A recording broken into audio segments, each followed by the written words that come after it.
बिस्मिल्लाहिर्रहमानिर्रहीम। अस्सलामुअलैकुम। मैं हूँ आसफा। वेलकम है आपका माई फूड पैक पर। कैसे हैं आप सब? अल्लाह पाक से दुआ है कि आपको अपने प्यारों के साथ मुशर्रबाद रखे और आप पर अपनी रहमत का साया बनाए रखे, आमीन। आज मैं बना रही हूँ वाइट मटन निहारी। इसकी रेसिपी पहले भी मेरे चैनल पर है, लेकिन आज मैं दोबारा से शेयर कर रही हूँ। ये फर्स्ट टाइम यूट्यूब पर रेसिपी मैंने ही दी थी, तो आज भी मैं इसकी रेसिपी शेयर कर रही हूँ। यहाँ पर सबसे पहले जो वाइट मटन निखारी है उसके लिए हम लोग मसाला रेडी करेंगे, क्योंकि ये मसाला आपको बाज़ार से बिल्कुल भी नहीं मिलेगा। आज तक किसी भी डिब्बे में ये मसाला नहीं है। तो इसमें मैंने ली है सौंफ, सूखा धनिया, जायफल, जवित्री। बहुत थोड़ा सा जाता है उसके ऊपर से, जायफल के ऊपर से तो उसका जो कवर होता है वो उतार देना होता है, और उसके बाद फिर आपने जो है ना उसको पीसना होता है। साथ में सूखा धनिया है और कुछ साबुत गरम मसाले, मोटी इलायची, इस तरह सारे मैंने उनको अच्छा सा ड्राई रोस्ट करके तो पीस लिया था। पीस के मैंने साइड पे रख लिया। यहाँ पर मैंने प्याज चॉप कर लिया था एक बड़े साइज का। ये देखिए मसाला मैंने पीस के रेडी करके रख लिया है। इस मसाले को आधा हम पहले डालेंगे और कुछ हम बाद में एंड स्टेज में डालेंगे। बहुत ही अच्छी सी इससे खुशबू आती है। निहारी मसाला क्योंकि लाजमी होना चाहिए, तो फिर निहारी का मज़ा आता है। तो वो फिर खुद ही रेडी किया है। मीट को मैंने, मटन को अच्छी तरह से वॉश करके रखा था। इसमें एक तो नली भी है, क्योंकि नली हो तो फिर निहारी का मज़ा आता है। अगर ना हो तो फिर आप अलग से नली की लेके तो उसकी यहीं बना के इसमें डाल सकते हैं।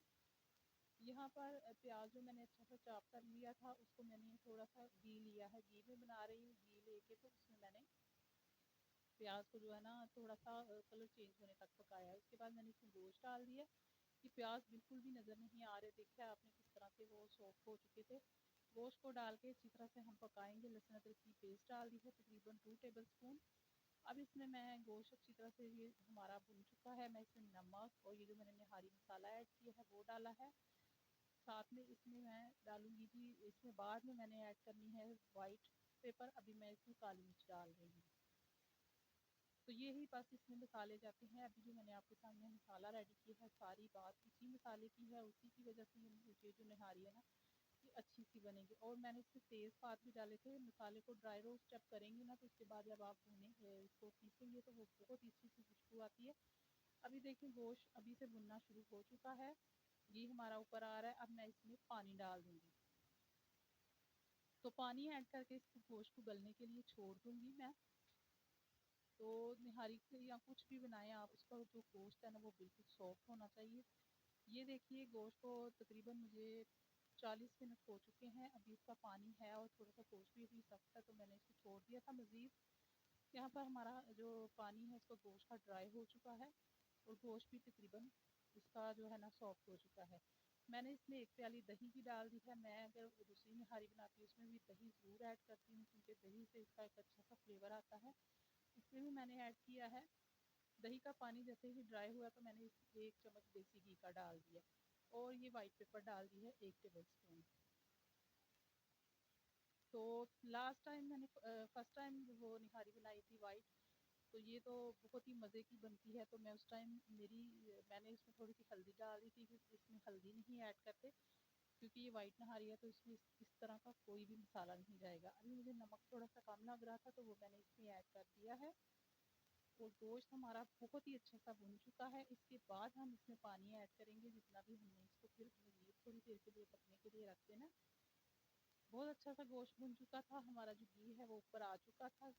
तो आप चाहें तो आप ऑयल में भी बना सकते हैं, लेकिन मैं घी में बना रही हूँ। और मैंने इसे इतना पानी डाल दिया कि जो 10% गोश्त रह गया वो भी हमारा अच्छा सा कुक हो जाए।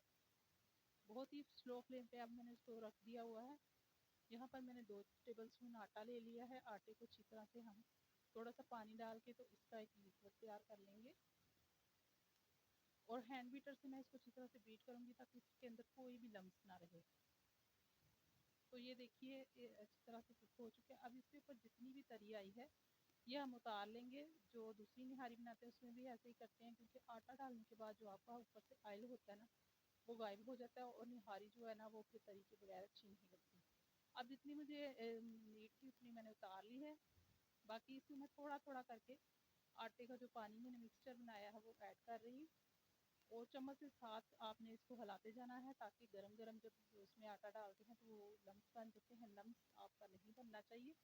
अब ढक्कन दे के इसको दम वाली पोजीशन पे मैं छोड़ दूंगी। तो उसके फिर तकरीबन 10 से 15 मिनट मैंने इसको छोड़ दिया था। तो फिर चेक करते हैं इसकी पोजीशन। अब देखिए बाकी का ऑयल भी इसके ऊपर आ चुका है, जो जितनी हमें थिकनेस चाहिए थी उतनी ये आ चुकी है। बहुत ही अच्छी सी खुशबू अभी से आ रही है। अब जो मसाला जो मैंने छोड़ दिया था वो मैंने थोड़ा सा इसके ऊपर डाल दिया है। दम पे ढक्कन भी मैंने बंद कर दिया था। तो आप यकीन करें ये इतने मज़े की बनती है। जब थोड़ा सा मौसम बारिश वाला हो, ठंडा ठंडा, तो फिर आप ये बनाएं सर्दियों में, खासतौर पर ये रेसिपी ज़रूर बनाएं। तो बहुत ही मज़े की बनती है और इसको गरम गरम नान के साथ या फिर तंदूर की रोटी के साथ खाएं। और बाद में इसमें लेमन स्क्वीज़ करेंगे, अदरक डालेंगे, हरा धनिया, हरी मिर्ची। तो इसको मैं अभी डिश आउट करके फिर आपको दिखाती हूँ। तो यकीन करें इसकी खुशबू इतनी अच्छी आ रही है। जो मैंने स्टार्ट में मसाला ऐड किया था वो बहुत ही मज़े का मसाला बनता है। उसको अगर आप वाइट पुलाव में भी डालेंगे तो उस मसाले की खुशबू की वजह से जो आपके पुलाव की खुशबू है ना, वो पूरे घर में फैल जाएगी। तो वो मैं ज़्यादा ही बना के रख लेती हूँ, तो वो किसी भी चीज़ में ऐड किया जा सकता है। यहाँ पर मैंने इसको सारा जो गोश्त है ना इसका इतना सॉफ्ट हो चुका था ना, तो ये सारा ही मैं इसमें निकाल लेती हूँ। उसके बाद फिर जो हमने करी निकाली थी उसके ऊपर डाल के बाकी चीज़ें इसके ऊपर सर्व करते हैं। तो गरम गरम नान के साथ इसको खाया जाए तो बहुत ही मज़ा आता है। ये देखिए मैं इसका अदरक स्लाइस में कटिंग करके, हरी मिर्चें और साथ में लीमू स्लाइस में रखे हैं। जब भी हम ये निहारी खाते हैं तो इसमें लीमू ज़रूर स्क्वीज़ करते हैं। आप देख रहे हैं ये इसकी थिकनेस। तो मसाले मैं डिस्क्रिप्शन